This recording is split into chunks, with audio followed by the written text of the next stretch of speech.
Então, congregação amada do Senhor, hoje vamos falar sobre o cuidado que devemos ter com o que falamos. Sabemos que essa capacidade de se expressar pela fala é algo precioso em nossas vidas, é algo que o Senhor nos deu para nos comunicarmos com Ele e com os outros. E é uma habilidade que a gente sabe que ela pode edificar e pode destruir. Então, e sabemos que há poder nas nossas palavras.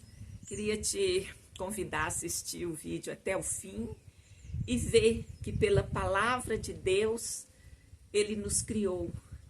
E nós, como feitos à imagem e semelhança de Deus, também podemos criar pela palavra. Eu já queria agradecer a você que tem acompanhado, que tem assistido, que tem compartilhado. Muito obrigada. É muito importante, a sua palavra, o seu comentário, o seu compartilhar. Bom, então, eu voltando aqui, eu quero falar mais sobre a importância da palavra e como que a gente deve ter cuidado para usar. E, assim, o foco, o que a gente vai falar? É a importância do valor da palavra. E por que eu preciso saber disso? É sempre a pergunta que eu me faço, É porque se a gente compreender o valor da palavra, certamente nós vamos procurar aplicá-la com cuidado. E isso vai nos poupar muita dor. Então eu vou voltar lá para Gênesis para a gente ver como tudo começou. Olha só, Gênesis 1.1, está escrito assim, eu vou ler. No princípio Deus criou os céus e a terra. Esse é o Gênesis 1, verso 1. O verso 2, era a terra sem forma e vazia. Trevas cobriam a face do abismo e o Espírito de Deus se movia sobre a face das águas. E no verso 3, e disse Deus, haja luz e houve luz. Olha, se a gente analisar esses 3 primeiros versículos, a gente já vai ver qual é que foi o jeito que Deus usou para criar. Então, a gente vai descobrir que é o Espírito mais palavra. O Espírito pairava por sobre a face das águas, por sobre o abismo. E disse Deus, haja luz e houve luz. Então, é interessante que a Bíblia não fica querendo explicar a Deus, não. Ela logo conta o que aconteceu. E aí, eu separei aqui os outros versículos só para confirmar que foi esse mesmo método de criação. Lá no verso 6 diz assim, depois disse Deus, haja entre as águas um firmamento que separe águas de águas. Então Deus fez o firmamento e separou as águas que estavam embaixo do firmamento das que estavam em cima. E assim foi. Disse Deus, haja entre as águas. No verso 9, e disse Deus, ajuntem-se no só lugar as águas que estão debaixo do céu e apareça até a parte seca. E assim foi.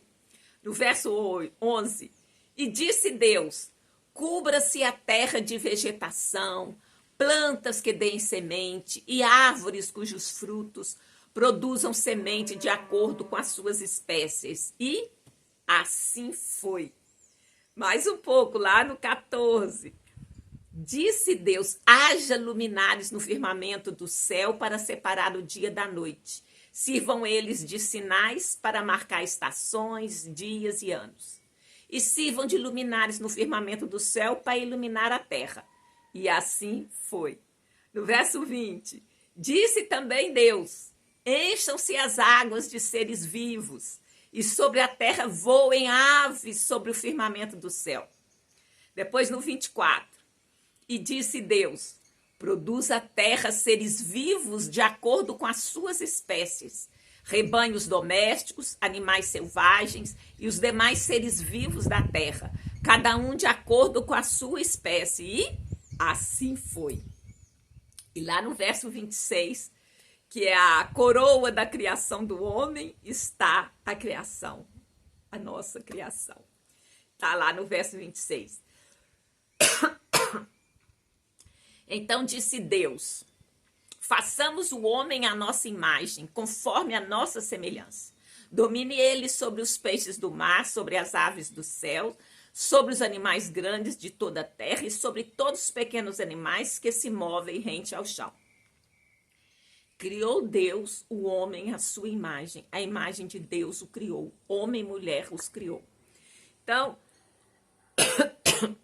nós fomos criados por Deus como espírito mais palavra, né? Então, fomos criados. E aí, eu vou trazer um exemplo bem simples, que dá para fazer uma analogia, que o método de criação continua a ser esse, espírito mais palavra. Então, um exemplo assim, corriqueiro. Imagina que você foi para um restaurante. Chegou lá, sentou, veio o maître, né, te ofereceu o que tinha na casa. Aí você olhou, escolheu e falou: eu quero isso. Aí o que acontece? O maître vai à cozinheira e fala assim: suponhamos que eu tenha escolhido uma macarronada especial. Aí o maître chega na cozinheira e fala: uma macarronada, por favor, uma macarronada especial. E aí você espera 15, 20 minutos, conforme a casa, e o que acontece? A macarronada chega na sua mesa. Então, a palavra e o espírito é o quê? É a voz humana, é o ser humano que foi criado com o espírito, o sopro de vida de toda criatura. Ele é essa parte de Deus em nós. Eu costumo dizer que se a gente fala, né, que é corpo, alma e espírito. O corpo, né, é essa carcaça aqui, né? A alma é a sede das emoções, vontade e mente, e o espírito é a parte de Deus em nós. Então, emoção é tudo que você sente, vontade é tudo que você quer fazer, e mente, todos os seus pensamentos. Para de sentir, para de pensar e para de fazer alguma coisa. Você ainda existe. Essa é a parte do Criador em você. Então, o ser humano tem esse espírito de Deus. E ele tem esse poder da fala. Porque Deus nos criou a imagem e semelhança. Então,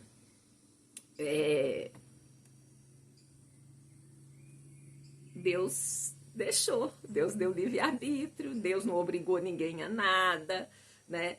Aqui eu quero ir logo lá para Gênesis 11. Então, o homem, né, estava ali e tal, a Bíblia relata lá, vocês podem ler Gênesis todo, né, tá falando. E aí aconteceu uma coisa, o homem se engrandeceu. O homem falou assim: eu sou o máximo, nós vamos fazer aqui uma torre e nós vamos levantar o nosso nome acima do nome de Deus. E aí o que acontece? Gênesis 11:6 diz assim: e disse o Senhor: eles são só povo e falam uma só língua. E começaram a construir isso. Isso o quê? A torre. Em breve nada poderá impedir o que planejam fazer. Então, na verdade, não há impedimento ao que o homem tente fazer. Há consequências. Deus deu livre-arbítrio. Mas, se você faz o certo ou o errado, não é a mesma coisa. Há consequências diferentes. Então, com essa confusão aqui, é aquele momento da Torre de Babel, e aí as línguas são confundidas. De forma que agora a gente tem que se esforçar para entender alguém, a gente tem que estudar para entender um ao outro, desde que esse outro mora em outro país, né, com outra língua. No mesmo país, igual aqui. Apesar do sotaque, todos os brasileiros se entendem, né? Mas, para que eu coloquei isso aqui no meio da fala? Primeiro que foi a confusão da fala, né? Então, foi uma ação de Deus quando viu que o homem estava querendo, né, estar acima de Deus. Então, ele nos deu poder, ele nos deu a fala, é um privilégio, mas a gente não pode esquecer que ele continua no trono e está acima de nós. E porque essa questão do poder da fala é algo assim muito disseminado hoje em dia em quase todas as culturas. Tanto é que o discurso, né, o poder do discurso, se fala tanto uma coisa que daí a pouco ela parece que é verdade, né? Então a gente sabe como que os políticos têm essa habilidade extraordinária de falar e as pessoas, né, acreditarem. Muitas vezes nem olha para a vida da pessoa, escuta só a habilidade de falar.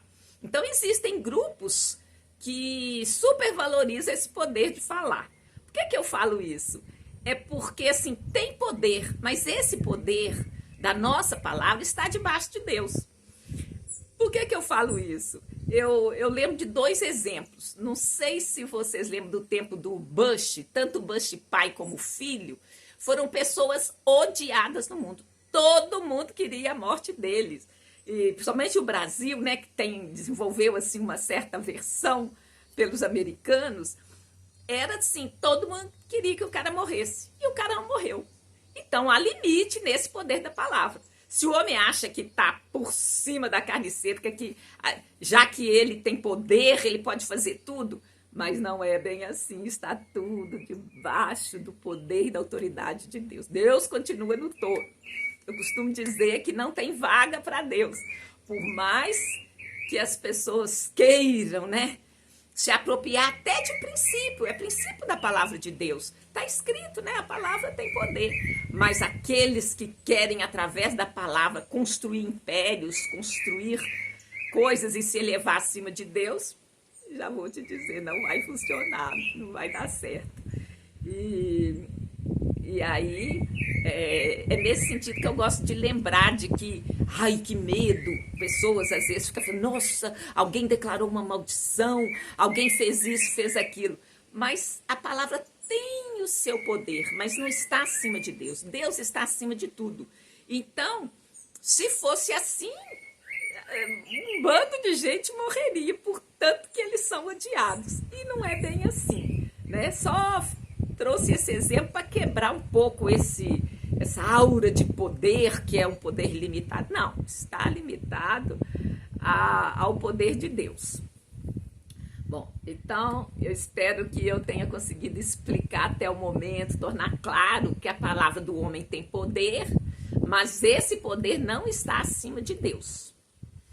E que o homem, né, recebeu o sopro de vida, que é o Espírito de Deus nele. Mas tem um outro Espírito, é o Espírito Santo de Deus, que ele se manifesta em nós quando a gente recebe Jesus como Senhor e Salvador. Todos somos criaturas de Deus, mas quando você recebe Jesus, você crê que ele é o que diz ser, que ele é a verdade, é Espírito e é vida, e tudo que está na Bíblia é verdade, você recebe a Jesus. Aí, quando Jesus morreu e ressuscitou, ele enviou o Espírito Santo para morar em nós. Então, é ele, né, que nos ajuda, é o nosso consolador, ajudador. Então aí é o Espírito Santo de Deus, ele nos dá a vida eterna quando nós o recebemos como Senhor e Salvador. Bom, eu disse lá no começo que eu ia falar que a gente precisa tomar cuidado com as palavras. E eu queria trazer 2 exemplos aqui de pessoas que não tomaram cuidado com a palavra. E o que acontece? O que aconteceu com elas? O primeiro caso é o caso de Joabe. Joabe era sobrinho de Davi, ele foi capitão do exército durante muito tempo, ele era filho de Zeruia, a irmã de Davi. E acontece que Joabe ele fez coisas que desagradou muito a Davi. Lá em 1 Reis 2:32 diz assim, Joabe, quer dizer, eu vou só colocar em poucas palavras, não vou ler aqui. Joabe matou a traição 2 pessoas importantes para Davi. Foi o Abner, que era comandante do exército de Israel, porque o Abner, Asael, irmão de Joabe, perseguiu Abner. Abner falou assim, sai de perto de mim, por que razão você vai morrer? E o Asael não quis sair de perto de Abner, continuou perseguindo até que não teve jeito e o Abner e o Asael morreu. E o Joabe ficou com ódio mortal dele e matou ele depois em tempo de paz.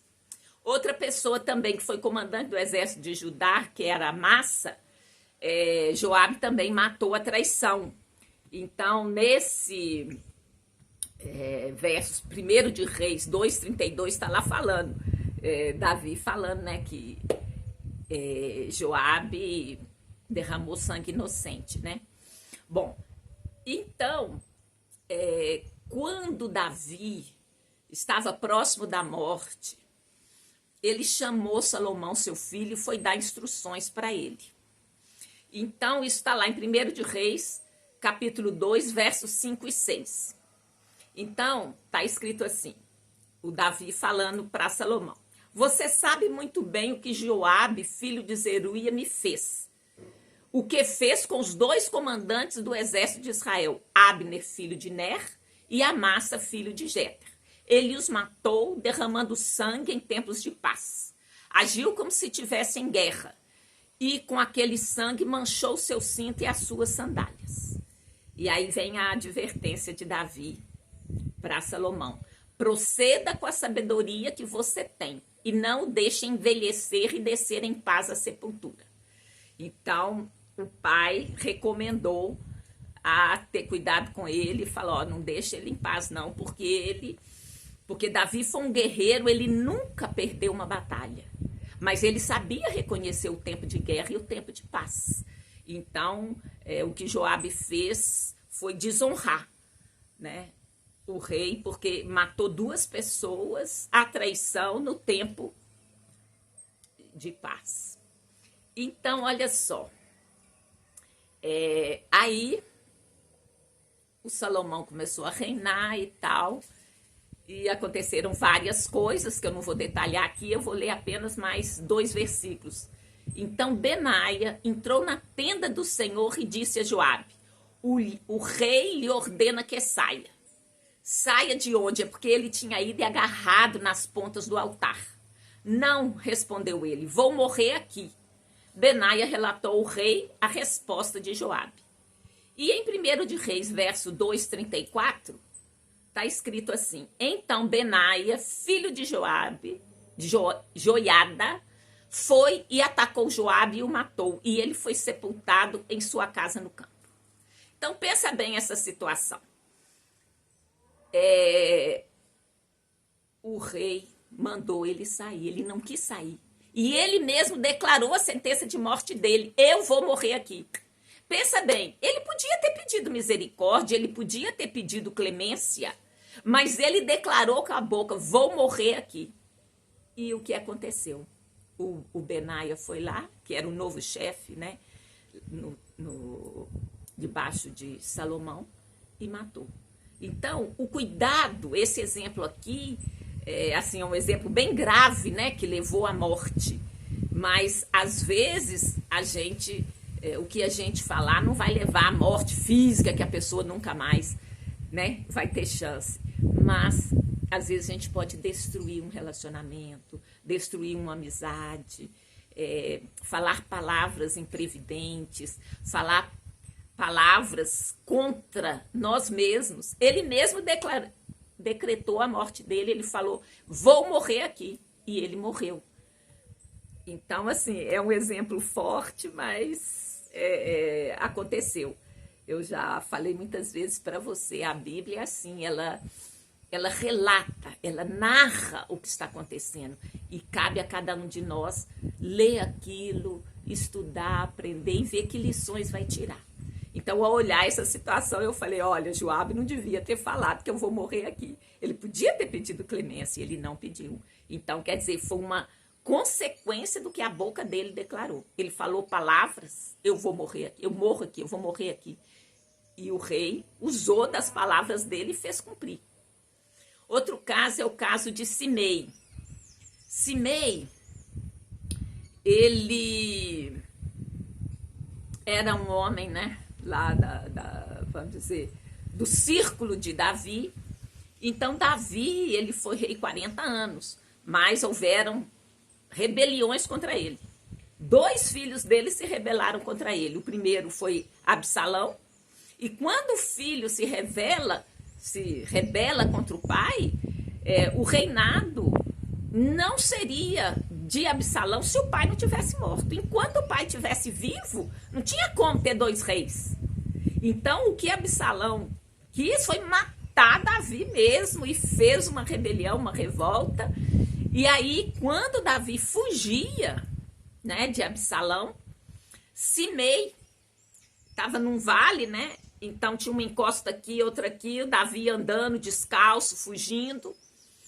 E o Simei, no outro lado da encosta, julgando pedras e lançando maldição a Davi. Isso está lá em 2 Samuel, capítulo 16, versos 7 e 13.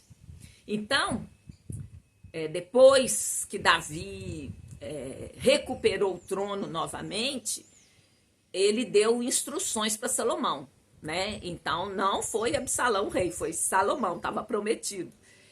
Então, a orientação que Davi deu para Salomão sobre Simei é assim.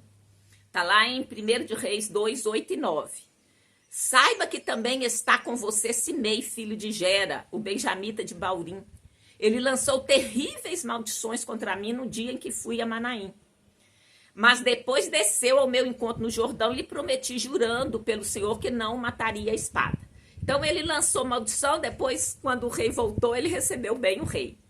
Mas agora não o considere inocente. Você é um homem sábio e saberá o que fazer com ele. Apesar de ele já ser idoso, faça-o descer ensanguentada à sepultura. Então, aí Salomão guardou isso e mandou chamar Simei. E falou: Simei, construa uma casa em Jerusalém, você vai morar nela, mas você não vai poder sair. O dia que você sair, você será responsável pela sua própria morte. Esteja certo de que no dia em que sair e atravessar o vale de Quedron, você será morto. E você será responsável por sua própria morte. Você não pode culpar ninguém.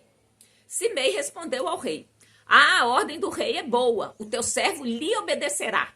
E Simei permaneceu em Jerusalém por muito tempo. Até que um servo de Simei fugiu e ele correu atrás do servo e saiu de Jerusalém. Então, quando Salomão soube que Simei tinha ido a Gate, mandou chamar e falou com ele: eu não fiz você jurar pelo Senhor e não o adverti? No dia que você for para qualquer outro lugar, esteja certo que você morrerá. E você me respondeu: esta ordem é boa, eu vou obedecer. Por que não manteve o juramento ao Senhor e não obedeceu a ordem que lhe dei? Então, no seu coração, Salomão continuou falando com ele: você sabe como você prejudicou meu pai Davi. Agora o Senhor faz recair sua maldade sobre a sua cabeça. Então o rei deu ordem a Benaia, filho de Joiada, e este atacou Simei e o matou. Assim o reino ficou bem estabelecido nas mãos de Salomão. Então o que a gente vê aqui? Simei também decretou sua própria morte. Ele falou: boa essa palavra, eu nunca vou sair. O dia que sair vou morrer, tá certo, mas ele não obedeceu. Então ele decretou sua própria morte. Então, são 2 exemplos, assim, bem fortes, bem graves, para, talvez, assim, acender aquela luz vermelha de como a gente deve ter cuidado ao falar. Então, assim, já vou caminhando para a conclusão. Então, a gente viu a importância da palavra, vimos que Deus criou todas as coisas pela palavra, vimos que Deus criou o homem e a mulher à sua imagem e semelhança, vimos que nós temos o poder de criar também, vimos que todos falavam a mesma língua, até que o homem se exaltou, se ensoberbeceu acima de Deus, e Deus fez confundir a língua. Vimos que a palavra tem poder, mas não poder acima do poder de Deus. Vimos que Joabe declarou maldição para si mesmo ao dizer que morreria ali, porque ele podia ter pedido clemência, né? E vimos que Simei também concordou com a palavra de Salomão e falou, não, tá certo, eu vou obedecer, eu não vou sair. E ele saiu e acabou morrendo. Então, nós vimos aqui 2 exemplos bem fortes de morte causada pela palavra que a pessoa falou para si mesmo, ou concordou com outro. E aí isso vai me levar a um versículo que eu quero trazer aqui. Eu estou falando da importância da palavra, do zelo que a gente precisa ter. Vamos lá em Hebreus 4:12, que diz assim, pois a palavra de Deus é viva e eficaz. É viva porque ela é capaz de criar, ela dá vida. E mais afiada que qualquer espada de 2 gumes. O que é espada de 2 gumes? Ela tem corte dos 2 lados. Então, se ela entrar em você, ela te corta dos 2 lados. Ela penetra ao ponto de dividir alma e espírito. O que é alma? As emoções, vontade e mente. O que é espírito? É a parte de Deus em nós. Juntas e medulas. E julga os pensamentos e intenções do coração. Porque isso, que não adianta a gente enganar, a gente falar com a boca coisas, mentiras, enganos, que Deus está vendo tudo. A palavra é viva e eficaz. Ela divide alma e espírito e ela julga as intenções do pensamento. Então, esse é o versículo assim que que eu quero que fique assim conosco, para estar sempre nos despertando para a importância da palavra, para o cuidado que devemos ter com ela, porque a palavra de Deus, vou repetir, é viva e eficaz. É mais afiada do que qualquer espada de 2 gumes. Ela penetra ao ponto de dividir alma e espírito, juntas e medulas, e julga os pensamentos e intenção do coração. Então, que o Espírito Santo de Deus possa falar ao seu coração e você discernir a importância e o poder da sua palavra, o zelo e o cuidado que você deve ter.